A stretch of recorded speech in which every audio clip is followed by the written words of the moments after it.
Hola a todos, bienvenidos, nuevo capítulo de Voice to Voice. Yo soy como siempre Ander Serrano, responsable de innovación en Evercom, y como ya sabéis, en este espacio abrimos una ventana a conocer la innovación en el mundo empresarial a través de conversaciones con líderes, con profesionales de referencia que están transformando sus sectores.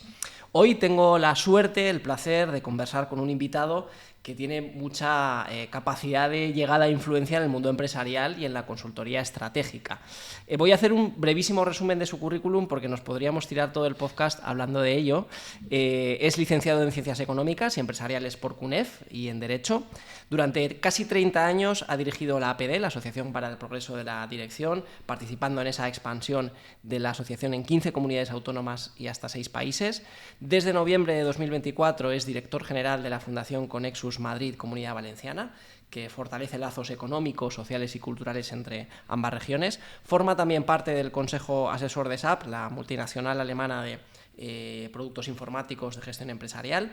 Es cofundador y presidente de Wavex, empresa que apuesta por la transformación empresarial a través de tecnologías exponenciales con foco en las personas, y me enorgullece decir que desde enero de este año es también parte del Consejo Asesor de Evercom y por tanto también se suma a ese compromiso que tenemos con la excelencia y con el liderazgo en comunicación.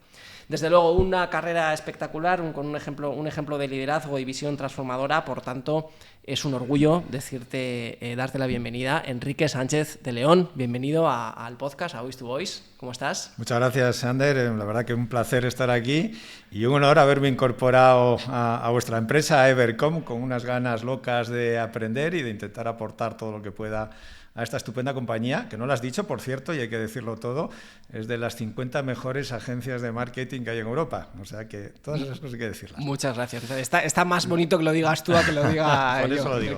Muchas gracias, de verdad es un orgullo tenerte, y de verdad que dices aprender, los que vamos a aprender hoy, vamos a ser nosotros el primero yo por tenerte aquí. Yo he hablado un poco de tu trayectoria, que ya digo que es muy extensa.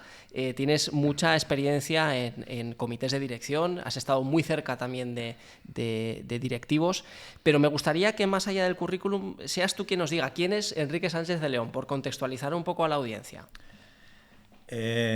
Pues Ander, esa yo creo que es de las preguntas más difíciles que se le puede hacer, no ya a un directivo, a un CEO, sino a un ser humano. ¿Quién eres, no?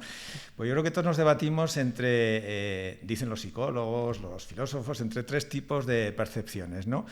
Lo que creemos que somos, lo que los demás creen que somos y lo que de verdad somos, ¿no? Y yo creo que en ese viaje de lo que de verdad somos es en lo que estamos metidos todos. Y algunos llegan, otros no llegan, unos lo hacen con mayor o menor éxito, pero ese es el viaje de todos, ¿no? Y en ese viaje estoy, y bueno, aprendiendo de mí mismo cada día, ¿no? Pero más allá de esta introducción, un poquito quizá filosófica y no tanto para un programa como este, yo tengo que decir que yo en mi vida pensé ser economista, ni ser CEO, ni ser abogado. Yo quería ser neurocirujano. Anda. Y ¿sabes lo que pasó? Que un día mi padre, que yo creo que con buen criterio, me dice: si tú quieres ser neurocirujano, te vas a ir a ver una operación en directo. Y yo, que soy un tío que después, a lo largo del tiempo, pues nunca se ha mareado por la sangre, ni por las heridas, ni nada, ese día me mareé. O sea, había una operación, a un tío le hacían una prótesis de cadera, a un tío que pesaba unos 150 kilos, y ese día me mareé. Al día siguiente decidí que iba a ser economista y abogado. Y bueno, es una magnífica terapia de choque. No sé si tu padre pretendía eso, pero... Efectivamente. Y bueno, valga esta anécdota a lo mejor pues para decir que al final la vida te lleva donde te lleva. Es decir, lo que tú puedes intentar tener son una serie de valores, una serie de principios, pero al final las oportunidades surgen como surgen. Es difícil decir yo voy en aquella dirección y que aquella dirección sea la que al final tomes, ¿no? Yo sí creo que tengo pues toda una serie de principios, de valores que sí han sido pues como el agarradero del autobús, ¿no? Que por mucho que el autobús pase baches y tal, pues te vas agarrando a ellos, ¿no? Y algunos son muy sencillos, ¿no? Pero he intentado pues mantenerlos a lo largo de toda mi vida. Por ejemplo, yo recuerdo que el primer conflicto ético que tuve ya en una posición de dirección, yo le dije a mi padre: papá, ¿qué hago? Y me dijo algo así, me dijo una cosa que me marcó. Me dice: papá, me dijo, hijo, el mundo no es como es, sino como lo hacemos nosotros cada día. Eso de que alguien va a venir y va a hacer lo que tú no harías si no lo haces, pues puede ser, pero si tú estás ahí para hacer las cosas, hazlas como deben hacerse, ¿no? Otra cosa que siempre he intentado hacer o he intentado ver pues esa dualidad de gente que dice el mundo se divide en dos tipos de personas, ¿no? Los que hacen cosas y los que ven cómo los demás hacen cosas. A mí siempre me ha gustado hacer cosas. Y algunas veces me he equivocado, otras no, pero siempre he intentado hacer cosas. Y por último, ya a riesgo de ser muy simplificador, pues esos otros que dicen, ¿no? El mundo se divide en tres tipos de personas según llevan una carretilla de obrero, ¿no? Hay gente que la lleva así de medio lado, entonces tú le echas unas cosas, otras se caen. Hay gente que la lleva así boca abajo, entonces tú por mucho que eches cosas no se queda nada. Y hay gente que la lleva boca arriba, y yo siempre la llevo boca arriba. A veces pesa demasiado, pero a mí siempre me han cargado cosas, ¿no? Y más allá de eso, pues yo diría que soy una persona tremendamente curiosa. Me interesa... Iba a decir aquello que decía Terencio, el comediante romano, decía, nada del humano me es ajeno. Yo leo de todo, he hecho casi de todo, he hecho deportes extremos, he conocido un montón de gente, he viajado a los países más insospechados, siempre por curiosidad, por ganas de conocer cosas, ¿no? Es que quizás esa curiosidad permanente es una de las habilidades que tiene que tener también un nuevo CEO, porque hoy me gustaría que hiciésemos un poco un ejercicio de entrar en la cabeza de un CEO, ¿no? Es decir, enfrentarnos a sus necesidades, sus inquietudes. Si uno piensa en un CEO, puede acudir a estudios, que hay muchísimos. Por ejemplo, traigo aquí uno que elaborado por EY y Sagardoy, que dicen que en España el 95% de los CEOs son hombres, media edad de 50 años, suelen ser licenciados en empresariales, derecho, ingeniería, cuentan con un MBA. Claro, todo esto dibuja en nuestras cabezas un estereotipo de, oye, pues el CEO tiene que ser así, así, así. Pero me gustaría que a partir de tu experiencia nos digas cómo es el CEO, qué hay detrás de ese cargo y de estos estereotipos que tenemos. ¿Qué habilidades quizás humanas eres capaz de encontrar como comunes en toda la experiencia que has tenido, desde tu propio perfil hasta los que has podido conocer? Pues mira, el tema del liderazgo yo creo que es el tema en el que más literatura de management hay. O sea, hay cientos y cientos de libros de liderazgo y cada uno de ellos te da una definición distinta de lo que debe ser un líder. Yo afortunadamente he tenido la oportunidad de conocer a muchos líderes a lo largo de mi carrera, españoles, extranjeros. Si yo tuviera que quedarme con alguna característica de lo que yo entiendo es un líder, es decir, de aquellos que si te dicen ven, lo dejas todo, que a mí me ha pasado con 3 o 4 personas en mi vida, yo te diría, una seguridad en la visión. Es decir, un líder sabe perfectamente dónde quiere ir, aunque sea el único que lo vea. A mí me encantan los líderes humildes, es decir, aquellos que no van de nada. Y me encantan también los líderes empáticos, aquellos que se ponen en el lugar del otro y saben sacar lo mejor de cada uno, ¿no? Y luego, si me pides ya más otro tipo de características comunes, yo diría que un líder, un CEO, normalmente es una persona abnegada, comprometida, es una persona ambiciosa. Yo creo que para ser CEO tienes que tener un mínimo de sana ambición. Luego, si quieres, hablamos de la insana. Y fundamentalmente, bueno, pues sí, ¿por qué no decirlo? Yo creo que todo líder es un poco narcisista. Hay muchos estudios que dicen además que el líder que no es narcisista o un poquito narcisista no lo es del todo, ¿no? Yo creo que no lo soy, o creo que no lo he sido, pero sí es verdad que la mayoría de los líderes que yo he conocido tienen un puntito de narcisismo. Y luego, como todo en la vida, hay líderes buenos, líderes malos, líderes mediocres, líderes, la mayoría, honestos, como en Viña del Señor hay de todo. Sí, ese narcisismo a veces se llama ego, ¿no? Tener un puntito de ego, pero hay que saber controlarlo, porque en una posición de poder se te puede ir enseguida de las manos, ¿no? El tema del ego. Así es, yo creo que el ego es de las cosas más difíciles de dominar y aquellas que más te llevan a tomar decisiones equivocadas, ¿no? Sí, yo de hecho recuerdo haber estado con un CEO que él tenía escrito en la pizarra la cantidad de veces que se equivocaba. Dice, mira, es una cifra que me ayuda a recordarme que es que tengo que pisar tierra de vez en cuando, ¿no? Y de dónde vengo bueno, una anécdota. No sé si en cualquier caso estas habilidades que comentas, seguridad en la visión, esa humildad, esa empatía, esa ambición, ese compromiso, si esto es algo que cambia con el tiempo o son elementos inmutables, ¿no? de un CEO o de un líder, porque asistimos quizás a un modelo de líder quizás distinto al de algunos de los estereotipos que dibujábamos antes, ¿no? Muchos de compañías tecnológicas, Zuckerberg, Sam Altman o Jeff Bezos o incluso Elon Musk, ¿no? que es tan excéntrico, pero también viene a la cabeza líderes como Brian Chesky, que es muy conocido en Airbnb por su mente creativa, o el de Ryanair, Michael O'Leary, que es como muy provocador, ¿no?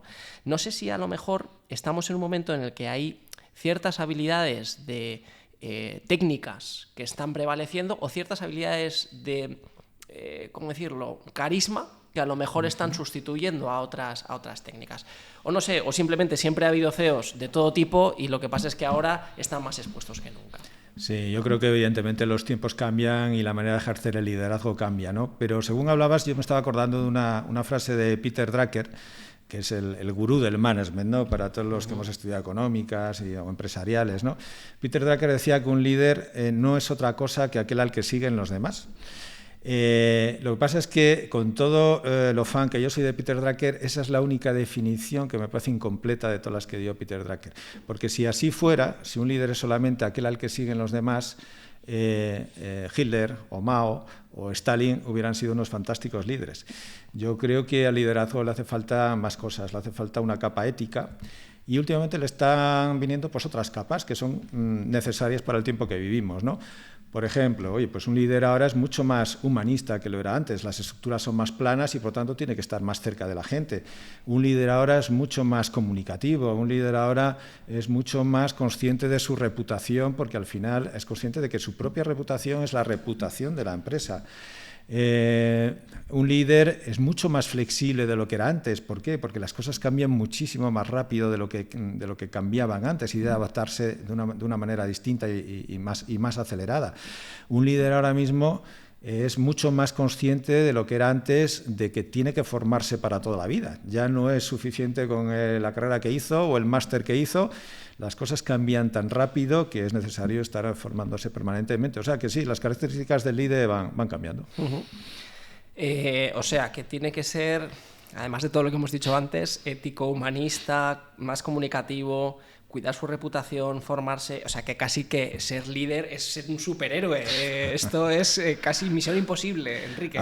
No, absolutamente. Es decir, si de todos esos libros que hay de liderazgo tú pusieras todas las características que se le exigen a un líder, bueno, es que llenaríamos 10 mesas como esta. Es imposible hacerlo todo. Ahora, yo prefiero que sea un superhéroe, un Superman, a un supervillano, que es lo que era antes. Porque hasta hace relativamente poquito el CEO, el directivo, era el supervillano, era el que todo el mundo miraba como si fuera un demonio con orejas y con rabo de demonio, porque era el explotador, era el que sacaba lo peor, todo el jugo de los trabajadores. Eso yo creo que está empezando a cambiar afortunadamente, ¿no? Y no porque los líderes sean supermanes, sino porque yo creo que al directivo, al empresario, al líder de empresa, se le está empezando a reconocer el papel que tiene que tener en la sociedad, ¿no? Que es un papel, de creador de riqueza, de creador de empleo, y eso poco a poco va calando en la sociedad, ¿no? ¿Y en qué somos mejores o peores los líderes españoles respecto a, por ejemplo, nuestros homólogos en Europa? ¿Cómo estamos en España en estas habilidades? Bueno, yo creo que las habilidades del líder español son perfectamente homologables a las de cualquier líder de cualquier empresa. De hecho, cada vez vemos más españoles en puestos de altísima dirección, incluso CEOs de grandes multinacionales, ¿no? Sí hay algunas cosas que yo diría que somos mejores. Y además te lo reconocen los mismos extranjeros, ¿no? Somos mucho mejor improvisando. Sí. Bueno, eso tiene una parte muy buena. Yo no sé si es bueno o es malo, pero somos mucho mejor improvisando, ¿no? ¿Y en qué somos peores? Pues mira, yo creo que tenemos todavía una mayor aversión al riesgo de lo que tienen los otros líderes, ¿no? Por un tema, yo diría que cultural, histórico, normativo. La innovación en nuestro país no tiene la posición que debía tener según nuestro rango de PIB, según nuestro rango de riqueza, ¿no? Estamos mucho más atrás.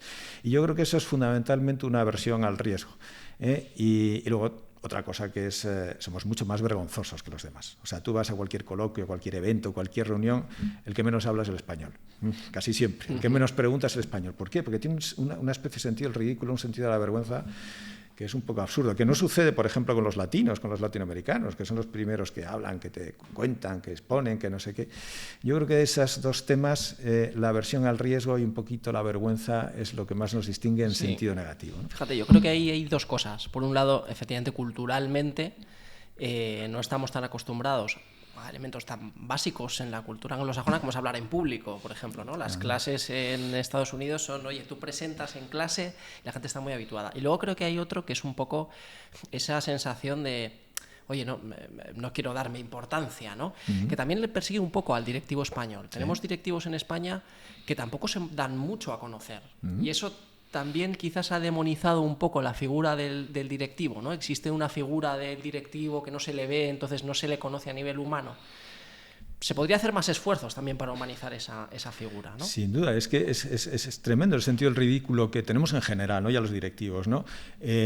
Tú ves a directivos americanos de primerísimo nivel en TikTok, en cualquier red social, diciendo cualquier tipo de historias. Aquí nos cuesta muchísimo exponernos, pero igual que puede ser malo exponernos, puede ser muy bueno para tu empresa, para ti, para que la gente te conozca, para que de verdad des esa sensación de transparencia que en este momento el consumidor le pide a toda empresa. Yo creo que tenemos que hacer un esfuerzo todavía grande, pero es un esfuerzo que tiene que ver mucho con lo cultural, con nuestra personalidad como pueblo, ¿no? Eso es más complicado y va a costar más tiempo. Estoy de acuerdo. Oye, Enrique, tienes una serie de publicaciones en LinkedIn que se llama Querido CEO, que tengo que recomendarla desde aquí porque me parece brillante. Haces unas publicaciones con contexto muy empático hacia el CEO, ¿no? De ponerte en circunstancias en las que el CEO puede vivir, y me encantaría recuperar algunas frases de esta serie porque me parece que tienen muchísimo contexto y te invito a que nos expliques un poco el contexto de algunas de estas frases. Mira, voy con una de ellas. Dice así: querido CEO, si crees que aún tienes mucho que aportar, no dejes que tu alma se adormezca. Sí, bueno, sí, eso tiene mucho que ver con la ambición que hablábamos antes. Es decir, cuando tú llegas a CEO, normalmente vienes con un plan, con todo un escenario de cosas que tienes que hacer. Tienes que convencer a accionistas, tienes que convencer a directivos, tienes que convencer al mercado, tienes que convencer a los medios, y eso es algo absolutamente agotador. O sea, yo creo que un CEO en su primer ciclo, cuando es capaz de transformar la empresa y lograr que vaya hacia donde tiene que ir, hacia donde tiene en la cabeza que tiene que ir, acaba exhausto. Entonces, ese ejercicio de reiniciar, de volverte a poner una nueva meta, es un ejercicio que te exige una fuerza de voluntad y una manera de estar en la vida, yo creo. Es decir, yo creo que al final la ambición es la sana ambición, es una manera de ser feliz. Es decir, yo me levanto todas las mañanas intentando configurarme 3 tipos de ilusiones, ¿no? Mi ilusión de lo que voy a hacer en el día, mi ilusión de lo que voy a hacer a medio plazo y mi ilusión a largo plazo. Y van cambiando, sobre todo las cortas, ¿no? Yo creo que la ambición es algo que tiene que estar absolutamente vivo permanentemente en el directivo. Oye, y si se te acaba, dedícate a otra cosa. Porque tú tienes que plantearte retos y, sobre todo, tienes que intentar motivar a los demás. Si tú a los demás no les motivas con retos nuevos, con cosas nuevas que hacer, se te van a marchar. Y eso no puede ser. Claro, tiene que nacer de uno mismo esta ambición que decías antes, ambición sana. ¿Cuál es la ambición insana? Bueno, la ambición insana es la que intenta pasar por encima de todo el mundo para lograr tus objetivos, ¿no? El fin justifica los medios. Para mí el fin nunca justifica los medios, ¿no? Esa parte ética también, ¿no? Que comentábamos antes. Venga, vamos con otra frase. Venga. Enrique. Querido CEO, ten mucho cuidado porque un estúpido no localizado a tiempo bien pudiera costarte el puesto y hundir la empresa.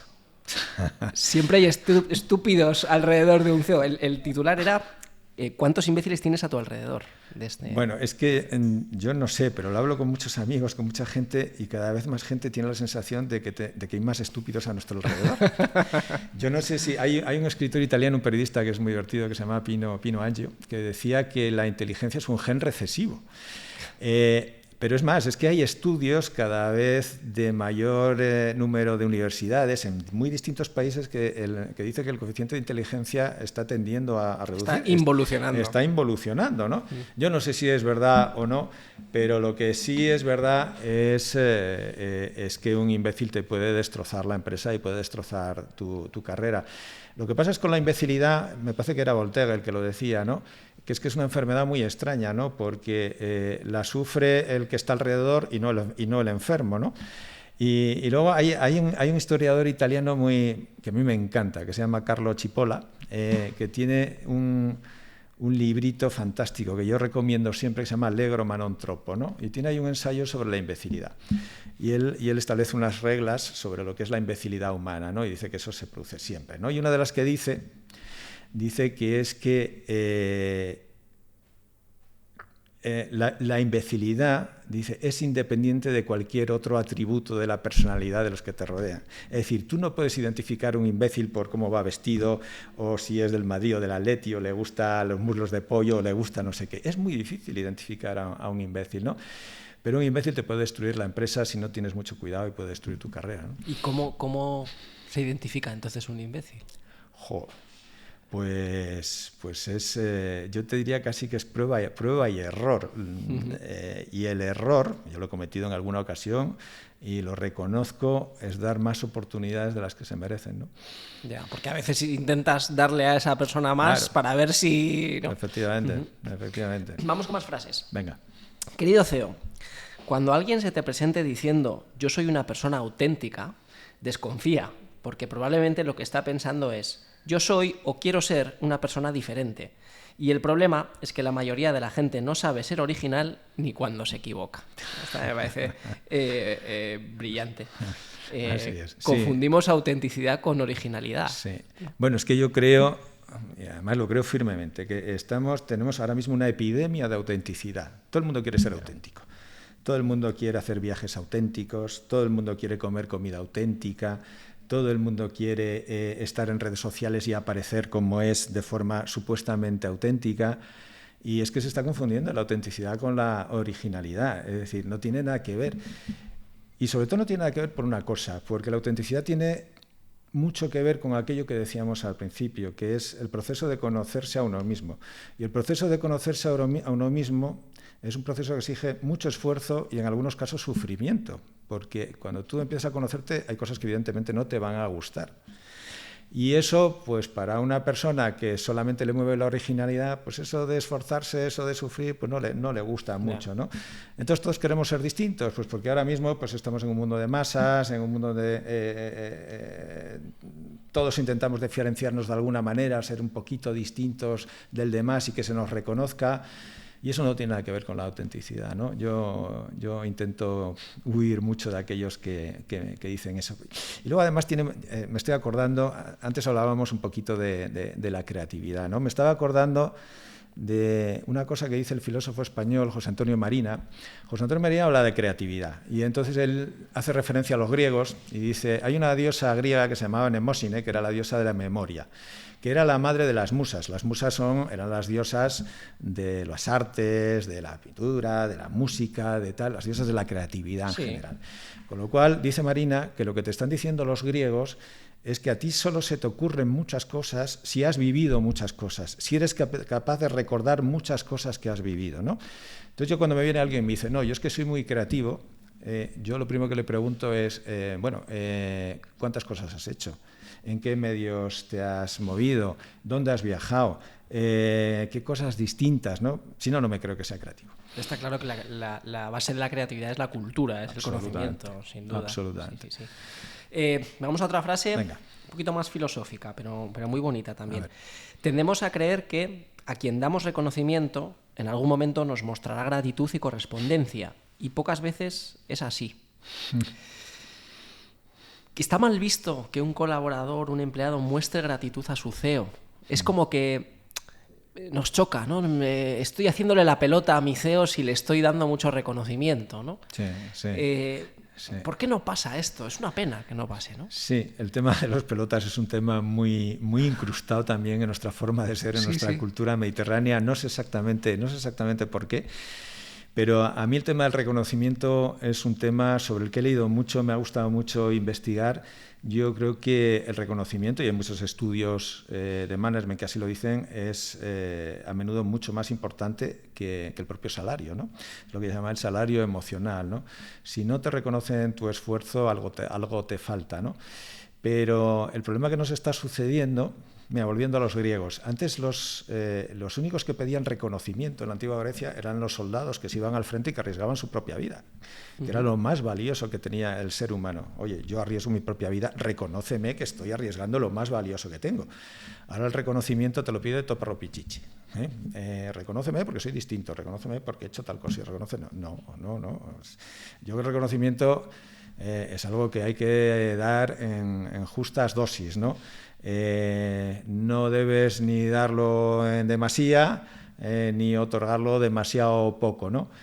Y es verdad que cuando un CEO, un directivo, te está reconociendo por una especie de vergüenza ajena siempre del qué dirán, ese sentido del ridículo que comentábamos algo, esa falta de personalidad, oye, pues no tenemos a agradecerle, ¿no? Hay una frase, no recuerdo exactamente de quién, ¿no?, que dice que el que se beneficia de un reconocimiento nunca debe olvidarlo y el que lo otorga nunca debe recordarlo, ¿no? Es una frase muy bonita. Yo creo que el que tiene un reconocimiento sí debería explicitarlo, ¿no? Total, y desde luego que pones énfasis en la necesidad de que un CEO reconozca los méritos de su equipo, porque es verdad, y además yo creo que en la sociedad en que vivimos, como tú bien dices, esa parte emocional pesa quizás más que el salario puro, ¿no? Pero efectivamente no esperando a cambio una gratitud, ¿no? También es muy interesante esto, cómo culturalmente está configurado así, ¿no? Vamos a uno un poco más banal, que también es muy divertido. Querido CEO, utiliza el cotilleo en tu empresa como una herramienta más de gestión. Vamos, que se va a hablar y se va a cotillear, pero ¿cómo hago para convertir eso en una herramienta para mi organización? Mira, reconozco que sobre el tema del cotilleo yo he cambiado 180 grados, porque yo era de esas personas que odiaba el cotilleo, yo odiaba los chismes. Que alguien me viniera diciendo, oye, pues fulanito ha dicho, ha hecho, no sé qué, sentía como si me estuvieran manipulando, ¿no? Pero bueno, empecé a leer un poquito más y al final, oye, acabas viendo que es que el cotilleo es una de las funciones cognitivas que está en el ser humano desde la prehistoria. Es decir, es una función de socialización del ser humano, ¿no? Es más, tanto más cotilla eres, cuanto más aceptado eres. De hecho, los grupos sociales, los grupos de amigos, sospechan de aquel que no es un poco cotilla, pues algo se estará guardando, algo no estará diciendo, ¿no? Entonces yo creo que en la sociedad, en las oficinas, un cotilleo sano es bueno para socializar, para poner en problemas en valor, para consensuar cosas. De hecho, estoy recordando algún porcentaje. El 65% del tiempo que nosotros estamos hablando con otra persona estamos cotilleando, o de nosotros o de otra persona, 65% del tiempo, ¿no? Y de esos cotilleos, solamente el 15% son insanos. Esos son los que hay que perseguir. Total. Esos son los que destruyen, los que amargan, esos hay que ir contra ellos, ¿no? Sí, nosotros que trabajamos mucho con compañías en la parte de comunicación interna, pues siempre decimos que cuando no existe un canal de comunicación oficial, emergen canales de comunicación extraoficiales o fluyen conversaciones, sobre todo en aquellas preocupaciones más intensas. Oye, ¿qué va a pasar con la compañía? Oye, ¿qué va a pasar con fulanito? Oye, ¿qué va a ser de mí? ¿No? Momentos de zozobra. Y eso es muy fácil luchar contra ello, ¿eh? Es mejorar la comunicación, mejorar la transparencia y así se evita ese tipo de cosas. Pero bueno, entendiendo, como tú dices, que va a haber un X% que es inevitable. Solo que ese X%, elígelo, ¿no? y elige las batallas para que fluya un porcentaje de rumores sanos, ¿no? Como tú decías. Tu primera newsletter, corrígeme si me equivoco, se titulaba Querido CEO, no estás solo. Ajá. ¿Es la soledad del líder lo primero que experimenta un CEO? Yo diría que es el segundo. El primero es decir, tú llegas a tu despacho, te sientas en tu sillón y dices, ya soy CEO, ya soy CEO. Entonces te invade una serie de sentido de orgullo, pero inmediatamente tienes el síndrome del papel en blanco, ¿no? Y ahí no te ayuda nadie a decidir, nadie. Entonces tú eres el dueño de tu visión y eres el único que puede implementarla. Y eso te imprime una sensación de soledad terrible. Ahí no puedes echar mano de nadie, ni de tu consejo, ni prácticamente de tus colaboradores que te van a seguir en aquello que tú marques. Es una sensación muy fría, muy desasosegante, pero que va inherente a la función de CEO. Es decir, o eres capaz de luchar con eso, o contra eso, o dedícate a otra cosa, ¿no? O sea que sí que hay soledad y sí que hay quizás un poco de ese topicazo también que es el síndrome del impostor. Es decir, he llegado aquí, bueno, ya estoy aquí, no sé, miro hacia arriba, no hay nadie, tengo que valérmela solo, hoja en blanco. ¿De verdad estoy capacitado para esto? Siempre tienes tus dudas. Es como el tener miedo. Oye, si no tienes miedo, es que no eres humano. O sea, tener duda es absolutamente humano. Duda, ¿por qué me han elegido a mí? ¿Porque le caí bien a este? ¿O por aquello que dije en aquel momento? ¿De verdad me lo merezco? ¿Estoy capacitado para darle la vuelta a esto? ¿Para ir más allá? Creo que es absolutamente humano. Ese síndrome del impostor, bueno, a algunos les dará con más fuerza que a otros. Mira, te voy a decir una cosa que es polémica. Una de las cosas que nos has dicho en mi currículum, yo participo en muchas cosas de la sociedad civil, ¿no? Estoy en un think tank de una asociación de mujeres directivas que se llama Women Forward, ¿no? Uh-huh. Entonces, uno de los mayores obstáculos para que las mujeres lleguen a puestos directivos en comités de dirección o CEO es el síndrome del impostor. Es decir, yo no voy a ser capaz de. Y eso está absolutamente medido en encuestas, en estudios, y es absolutamente real. Los chicos lo experimentamos en menor medida, no sé si por razones antropológicas, culturales, pero el síndrome del impostor existe, efectivamente. Claro, ellas mucho más, porque efectivamente tienen menos precedentes, ¿no? Claro, y también tienen menos referencias también en la llegada. Así es algo que se está resolviendo. Enrique, ¿qué tal lo estamos haciendo a la hora de incorporar también mujeres? Demasiado lento. Es verdad que parece que en los puestos de consejos de administración está subiendo el porcentaje, es decir, cada vez hay más mujeres consejeras, pero en los puestos de comité de dirección no. Y ahí hay una mezcla de cosas, hay una mezcla, digamos, de sentimiento del impostor por parte de ellas, y también hay una serie de techos de cristal y de sesgos todavía en las empresas y por parte de los hombres directivos, ¿no? Uh-huh. Y una vez se llega a esa posición que comentas, pues oye, lo primero que sientes, incluso antes que soledad, es este síndrome de hoja en blanco. ¿Eso cómo se gestiona? Entiendo, muy importante será conocerte a ti mismo para que sepas cómo reacciones en esas circunstancias, ese autoconocimiento que comentábamos antes, pero ¿cómo se resuelve? Porque si no puedes ni siquiera fiarte, comentabas antes, de tu consejo asesor, ¿a qué acudes? ¿De dónde sacas para estar a la altura, ¿no? de una posición así? Bueno, al final es una mezcla de confianza, es decir, esto es como los toreros estos que se ponen a portagayola delante de los chiqueros y sale una especie de trolebús ahí que no te da tiempo ni reaccionar y tienes que hacer así una revolera con el capote, o haces la revolera con el capote o el toro te embiste, ¿no? Entonces vas aprendiendo conforme vas haciendo, ¿no? Tienes que estar absolutamente convencido de que todo eso que estás experimentando es inherente a tu función directiva, es decir, no se puede separar y lo tienes que vivir, lo tienes que superar, ¿no? Y yo creo que es así como se hace, no hay fórmulas mágicas, ¿no? Entiendo. También es un aprendizaje, como tú dices. Lo que no sé es si le estamos dando tiempo a los CEOs, a las posiciones de liderazgo, de aprender en ese proceso, ¿no? Antes el tiempo medio de permanencia de un CEO en el cargo era alrededor de 10 años. Desde 2015 esto se va recortando y un CEO está en su cargo una media de unos 5 años. Sí. Y en las culturas anglosajonas menos todavía.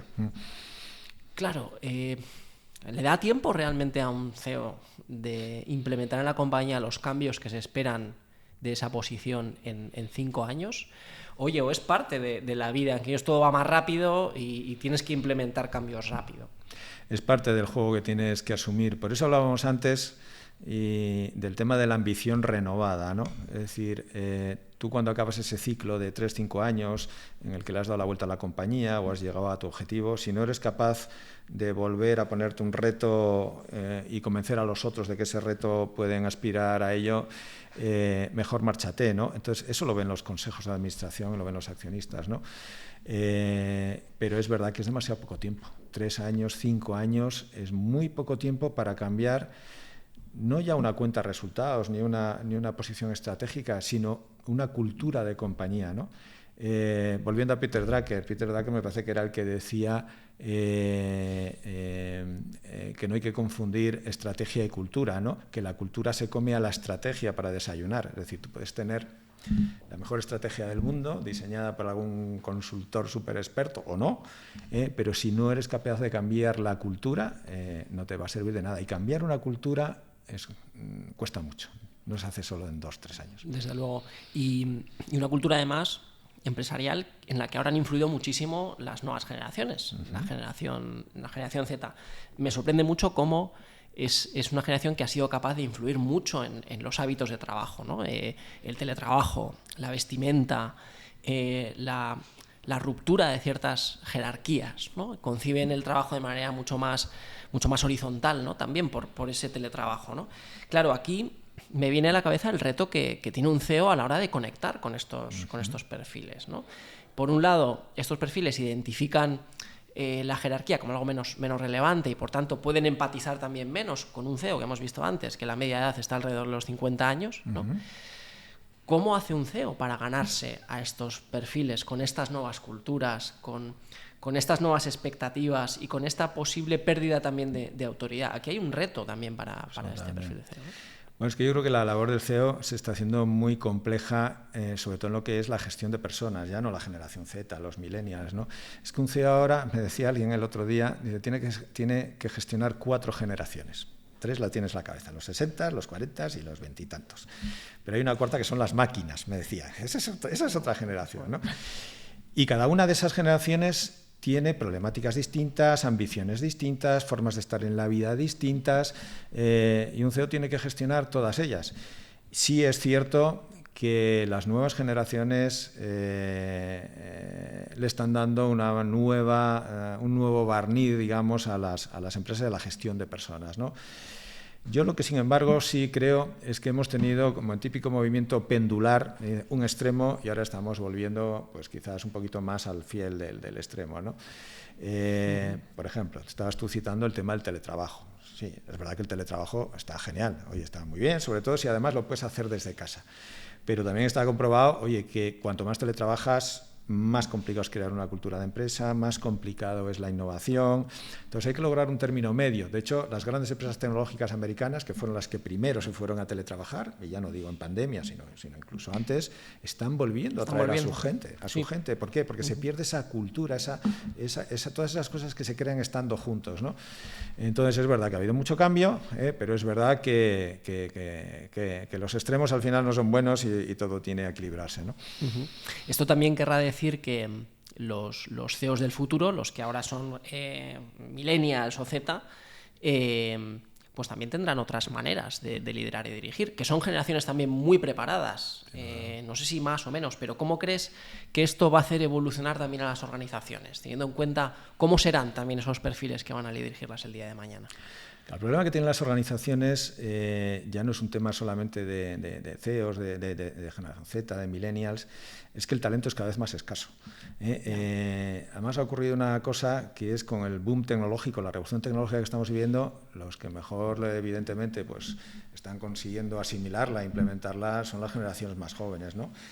Labor del CEO es intentar conseguir ese equilibrio entre lo que es la cultura de empresa, de personas que llevan ya cierto tiempo y que es una forma de vivir la empresa distinta, y aquellas otras personas más jóvenes que le están dando aire nuevo, que imaginan organizaciones más planas, que no ven las jerarquías, oye, que les da igual cómo van vestidos con tal de que las cosas funcionen. Es decir, ahí hay un equilibrio que es complicado de gestionar, y yo no diría que es digamos, una lucha de poder entre una generación y otra, ¿no? Yo diría que hay que encontrar equilibrios. Enrique, ¿tú tienes alguna, en tu trayectoria, carrera, tienes alguna referencia de líderes? Si no me puedes decir nombres, no pasa nada, ¿no? Pero cosas que has aprendido puntuales de ellos o algunas cosas que has desaprendido. Mira, una de las cosas que no te he dicho es que un líder siempre es vendedor. Un líder tiene que vender. Es decir, yo sé que hay mucha gente que se me lo va a criticar, ¿no? Y un líder tiene que concebir la estrategia, la visión.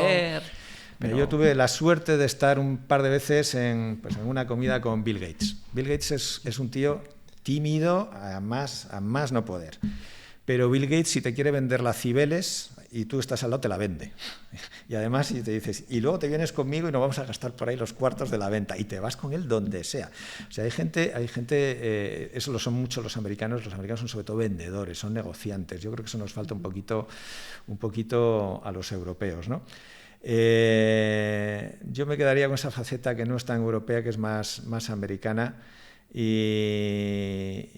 sí hay líderes que yo he conocido españoles, casi prefiero no decirte nombres, pero que me han impresionado por lo que han hecho, pero sobre todo por su humildad, te lo decía antes. Gente que no va de nada, gente que hasta incluso quiere pasar desapercibida, pero gente que es capaz de mover montañas. Es gente que tiene un carisma especial para que los demás se suban a su carro, ¿no? Antes comentabas también, Enrique, que ya no solo generar empatía con las distintas generaciones, con las personas, sino que también con la tecnología, ¿no? Entiendo que las habilidades de gestión de tecnología ya empiezan a ser un esencial, ¿no? Un básico en la dirección de empresas. Pero me pregunto, porque ha salido a veces el debate, ¿llegará una inteligencia artificial a sustituir a un CEO o el papel de director de una compañía, de una organización? Bueno, pues esa es la gran pregunta. Ya me la han preguntado. Bueno, hay alguna experiencia, ¿eh? Me parece que hay una experiencia en China, he visto alguna otra experiencia, me parece que en Polonia, he visto ya alguna experiencia. Desconozco el resultado y no sé si la cotización de la empresa china o japonesa, no recuerdo exactamente, subió o bajó, pero ya hay experiencia. Es decir, vamos a ver, ¿qué va a hacer la inteligencia artificial? Todo aquello que requiera, digamos, un mecanismo basado en datos, es decir, predicciones, análisis de datos, planificación estratégica, gestión de riesgos, personalización de clientes. Todo eso lo va a hacer una inteligencia artificial, sí o sí. ¿Qué es lo que no va a poder hacer una inteligencia artificial de momento? Liderazgo, visión, relaciones con los clientes. Todo eso de momento no lo va a poder hacer, pero yo es que la gran pregunta que me hago con la inteligencia artificial es casi, empecé un poco una reflexión filosófica, pero me gustaría acabar con otra reflexión filosófica, ¿no? Es decir, ¿el ser humano está de verdad hecho para trabajar? Es decir, perdón, no para trabajar. ¿Está hecho para sentirse útil hacia los demás o está hecho para sentirse útil a sí mismo? Es decir, ¿estamos en disposición de hacer cosas distintas que no sea trabajar si podemos vivir bien y hay alguien que trabaja por nosotros? Yo es que esa es mi gran duda. Yo no creo que la mayoría de la gente, cuando yo le pregunto a mis amigos, oye, si te tocase la lotería, ¿tú dejarías de trabajar mañana? La gran mayoría me dice que no. Porque tenemos metido en la cabeza ese sentido de la utilidad hacia los demás, ese sentido de ser productivo hacia los demás, ¿no? Yo creo que llegará en algún momento alguna era en donde seamos productivos para nosotros mismos y eso va a cambiar toda la manera de estar el ser humano en la Tierra y eso con la inteligencia artificial pues está más cerca. Es muy bonita reflexión, Enrique, porque y además si piensas un poco en los problemas de salud mental que hay en la sociedad actual, muchos son porque la gente no se siente útil o no siente que está ejerciendo lo que necesita, ¿no? Cubierta la pirámide de Maslow en sus bases más esenciales, yo también, si me lo preguntas, pues probablemente seguiría trabajando, pero lo haría de manera que diese sentido, ¿no? a mi vida, ¿no? Si me tocase la lotería. Yo creo que ese encontrar el sentido en aquello a lo que uno se dedica es importante. Y es algo que un CEO también tiene que tener muy presente porque tiene que dedicarle mucha mucha energía, ¿no? Así es. Pues Enrique, oye, muchas gracias por habernos acompañado en esta conversación. Ya te he dicho que ibas a enseñarnos más de lo que aprender, por lo menos en este podcast. Muchas gracias por estar con nosotros y con nuestro grupo de Senior Advisors en Evercom. Y gracias también a todos los que nos habéis seguido por iVoox, por Spotify, por YouTube. Recordad que podéis escucharnos y suscribiros a cada uno de estos canales. Así que nada, nos vemos en el próximo episodio muy pronto. Muchas gracias.